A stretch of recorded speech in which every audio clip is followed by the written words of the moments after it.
2 বছরের মধ্যে হযরত হালিমা একেবারে পরিবর্তন হয়ে গেল।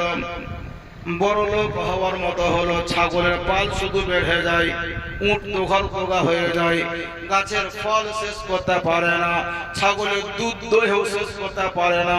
শুধুমাত্র নবী মুস্তাফার ওসিলাতে 2 বছর কমপ্লিট দুধ পান করার পর হযরত হালিমা রাদিয়াল্লাহু তাআলা আনহা চুক্তি করা ছিল 2 বছর দুধ পান করাবো, ফেরত দিয়ে দেব। 2 বছর কমপ্লিট হওয়ার পরে হযরত হালিমা আমার নবী মুস্তাফাকে নিয়ে মক্কায় ঢুকলেন। হযরত আমিনাকে বলছেন, বলে বুবু আমিনা গো, তোমার জন্ম দেওয়া বেটা যার নাম আসমানে আহমদ, যার নাম দুনিয়াতে হলো মুহাম্মদ, ও নবী ওই তোমার বেটাকে পেয়ে আমি এত উপকৃত হয়েছি আমিনা, আমি জীবনেও ভুলতে পারবো না। চেহারা দেখে টাকা আছে না কিনা।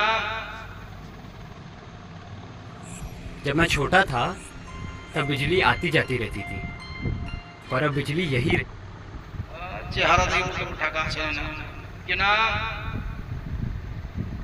ও মেয়ে দিলে নানা নামে তুমি দিবা না, সুবহানাল্লাহ।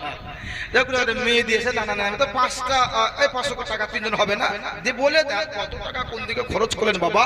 হযরত হালিমা রাদিয়াল্লাহু তাআলা আনহা আমিনাকে বলছে, বাবা আমিনা এলাও তোমার বেটা 2 বছর ধরে দুধ পান করালাম, একটা পিঁপড়া তো কাটতে পাইনি, এরকম আদর রেখেছিলাম। তা হযরত আমিনা নবীর মা হালিমাকে বলছে, হালিমা 2 বছর তো কথা করা ছিল এটা জানি, তো আর 1 বছর বাড়িতে রাখবে না।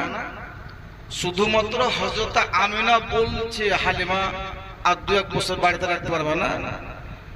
বলা মাত্র পাখির মতো হালিমা রাদিয়াল্লাহু তাআলা আনহা নবী মুস্তাফা হযরত আমিনার কোলে ছিল, আর বাজ পাখির মতো চুই করে টেনে নিয়ে সিরাতা লাগিয়েছেন। জোরে বলেন সুবহানাল্লাহ। হযরত হালিমা বলছিল, আমি তো এটাই চাইছিলাম যে তুমি একবার খালি মিথ্যা করে বলো, আমি হালিমা এই ছেলেটাকে আমি সারা জীবন বাড়িতে রাখবো, এটা মনেরই খোরাক ছিল, মনের ইচ্ছা ছিল। 2 বছর দুধ পান করার পর হযরত আমিনাকে ফেরত দেওয়া হয়েছিল।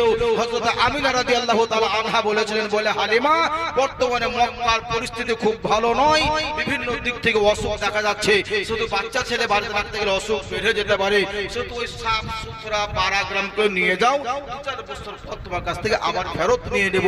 হযরত হালিমা রাদিয়াল্লাহু তাআলা আনহা নবী মুস্তাফাকে নিয়ে আবার চললেন কোথায়, তায়েফ নগরে।